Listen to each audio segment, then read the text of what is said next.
Hello, so in this video we're going to start talking through this idea of correlation and regression.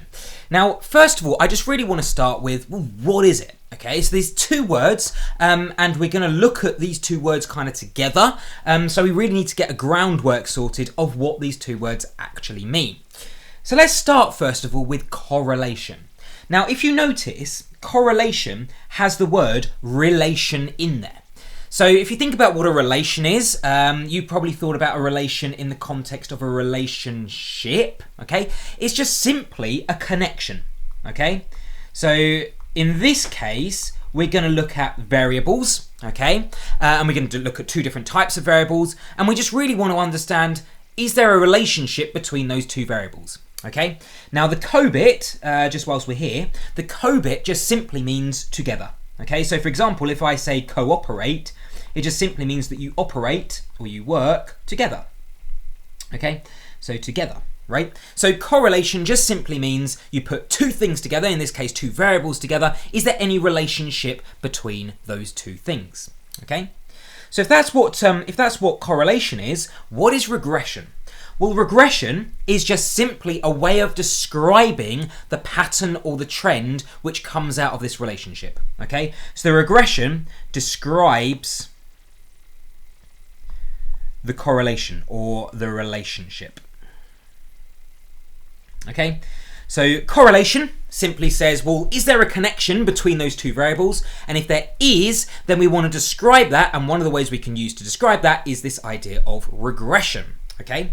Now, one really important feature that I do want to get across first of all is that if we look at two variables, okay, and if it looks as if they are correlated, so in other words, there's some relationship between two variables, it doesn't necessarily imply causation, okay? So you might have heard this phrase before, that correlation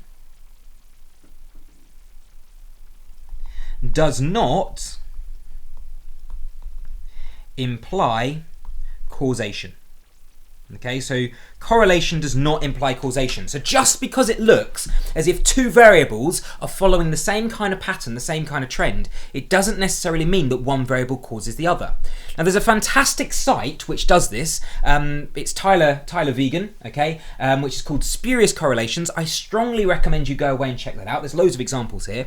I've just pulled this one out because I quite like it, okay? So it just simply is per capita cheese consumption. That's the line in red. And then the number of people who died by becoming tangled in their bed sheets in black. And you can see that on the face of it, it looks as if these two variables, the one in red and the one in black, remember this is against time, so that's what's going along the x-axis, it looks as if they're following the same kind of trend, okay? It looks as if they're virtually lying on top of each other. So a naive approach would be to say, well, actually, because they follow the same kind of trend, they must be correlated. Okay, but that doesn't necessarily mean that those two things are causing each other. So in other words, the cheese consumption is not causing the number of people that died by becoming tangled in bed sheets. Okay, so just be aware of that. Correlation does not imply causation, right? But nevertheless, we're going to look at it from a statistician's point of view, and we're going to try and quantify that correlation in some way, okay? So, first of all, we need to understand a few really key terms. So I'm going to talk about variables. In fact, I've already talked about variables a little bit in this video, okay? So in this case, a variable, we usually look at two variables at a time, okay? We can look at more. There is sort of multi-variable regression analysis, which you can do. But in this case, just for this case of simplicity, getting the idea, you know, we're just going to look at two variables at a time, okay? So what is a variable? What is a variable? Well, a variable is quite simply something that can change, okay?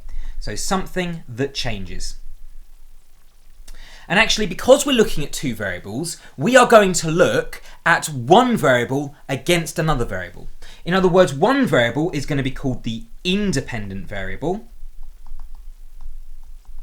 and the other variable is going to be called the dependent variable, okay?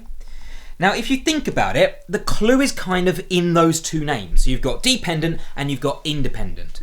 If something is independent, it means it doesn't rely on anything else. Okay, right? So if you're an independent person, it means you don't rely on anybody else. Okay, and in much the same way, an independent variable, we are saying, doesn't rely on anything else. Okay?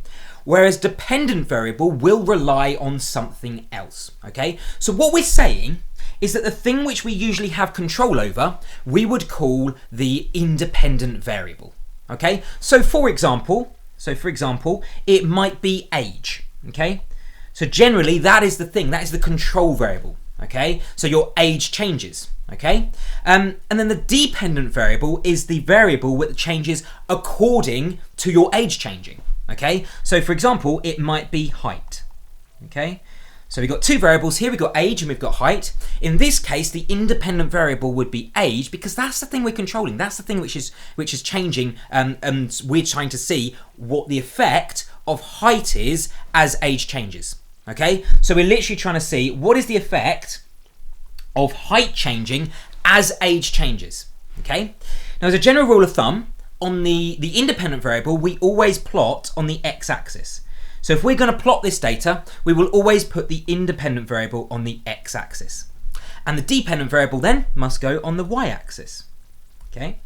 So if we do that then, we can form a scatter plot. So let's suppose that we have some data that looks like this. Okay? So let's suppose, we'll stick with height and age. Okay? Let's suppose that we have some data. So we go out and we ask 4 people, okay, we ask 4 people what their age is, and we also measure them, so we get their height from them. And we're able to describe in this table here what their age is and what their corresponding height is. So for example, let's say we find a 3-year-old, okay? And I don't know, we could say that their height is maybe 102 centimeters, right? And then maybe we go out and ask a different person, maybe we find they're 10 years old and their height is 150 centimeters. Another person, let's say it's 25-year-old, and their height is 160 centimeters. Let's say we ask one more person, 30-year-old, and we find that their height is 170 centimeters. So this table here is my data table, okay? It's each person, so that's one person, right? That's another person, and so on and so on and so on, okay? And we have their age and their corresponding height. Now clearly, a really lovely way of representing data and to get a feel of what's going on here is to plot it, okay? Now I think the best way to plot it in this case is using a scatter plot. Okay, so a scatter plot just simply says, look, I have 2 variables going on, so I'm going to draw an x-axis and a y-axis, okay? Along the x-axis is my independent variable, so that's my age. And I should have put the units in the table, there's not quite room anymore, but I'm going to put them on my graph instead. So age is in years, okay? And then my independent variable, in this case, my dependent variable, in this case, is my height, which let's say is in centimeters, right? So we have the independent variable down here, so independent variable, and we have the dependent variable up here, so that's height. So what we are literally hypothesizing is that height depends on age. Okay, so the hypothesis would be that the older you get, the higher you get, right? So therefore we're expecting a positive correlation in that as one thing increases, the other thing will also increase as well.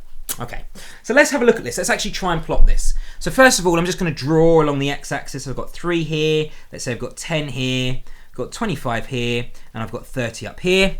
And let's suppose, well, okay, let's suppose that's 200. Let's just kind of put some rough markers in so we can see what we're doing.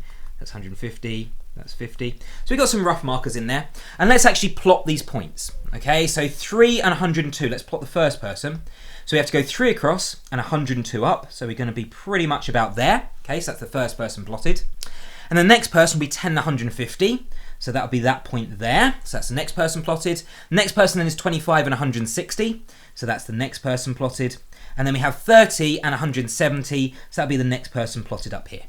Okay, so this here would be the scatter plot which describes my data set up here. Okay, so it's the scatter plot which describes my data set. Now here's the thing. What I want to do is describe that relationship. I expect there to be a relationship, I expect there to be correlation there, but I want to actually be able to describe what that relationship is. And the way to do that is using, well, what do we say? Using regression, right? So regression simply just describes the correlation between these 2 variables. So, literally, the way which I could describe this visually is just simply by drawing a line through the data. I try and describe the trend of the data, and I can do that by drawing a line. So something like that. Okay, so something like that. Now that line there, because it describes the regression, because it's trying to describe the correlation, we call that regression, we would call this the regression line. Now, you've probably met a regression line before. You just didn't know that's what it was called. So another word for the regression line would be the line of best fit. Okay? Simply what you're trying to do is you're saying, well, look, here's my data points. That's what I've drawn in black. And then what I'm trying to do is describe the correlation between those data points. And usually you do that by drawing sort of just a line through that data, and you try and fit the line as best you can. But the thing is, I'm a mathematician or a statistician. So what I want to do is try and optimize the line which fits this data. So I've got my regression line. I can do it by eye, absolutely. I mean, that's literally what I did there. But what I want to actually do is come up with the best line, okay, the best regression line. So in other words, I want to optimize this. Now I want to think, how can I come up with the best possible regression line for my data? Okay, well, just be aware before we go any further that regression does not purely have to be linear. Okay, so in this case, with my data set here, my regression line is a straight line, so it would be linear regression. But you can also have data sets that look perhaps something like this. Okay, so you could have a data set where it looks something like, I don't know, this, right? Something like that. Sorry, they're rubbish dots. But effectively, if I was going to try and draw a regression line through there, it wouldn't be a straight line, it would be more of a curve. Okay, so this would be non-linear regression analysis. Okay, or equally, you could have something that looks like this. Okay, so you could have something that looks like sort of weird and wonderful like this, and it sort of starts to flatten off. Okay, so that again would be non-linear regression analysis. Okay, but in this course, we're only going to look at it from the perspective of linear regression, so straight line. Okay, so because it's going to be a straight line, I know that it's going to follow the form y equals mx plus c. Right, so y equals mx plus c. Every straight line follows this form, okay, or it can be written in this form. So the y and the x are just data values. So in this case, the x would be my independent variable value, and the y would be my dependent variable value. So for example, if I'm plotting height and age against each other, my x would be whatever my age value is. So for example, it could be 3, and then the y would be whatever my height variable is. So in this case, 102. So my x and y just simply describes the data point. So x is the value of the independent variable and y is the value of the dependent variable. So the m and the c then. So just think back maybe to secondary school. What does the m and the c stand for? Well, the m stands for the gradient or the slope. Okay? It just simply describes the steepness of the line. So the m, the value of m, describes the steepness of the line. If it's positive, it's obviously a straight line, so positive gradient. Okay. If it's negative, it's obviously downhill line. That's negative gradient. And obviously the value of the gradient, so if it's a really small value, in other words, it's close to 0, it means that it's quite a shallow line. Whereas if it's a really big gradient, in other words, it's further away from 0, it means it's a much steeper line. Right? So in other words, you should be able to work out the gradient, and then the c, I know some people call it something, a different letter, but it's effectively the y-intercept. It's simply asking how high or low is my line, okay? Where does it cross the y-axis, right? So that's what I've got so far. So I'm trying to come up with the equation of this regression line, and I'm trying to come up with the best possible regression line I can do. So how can I do that?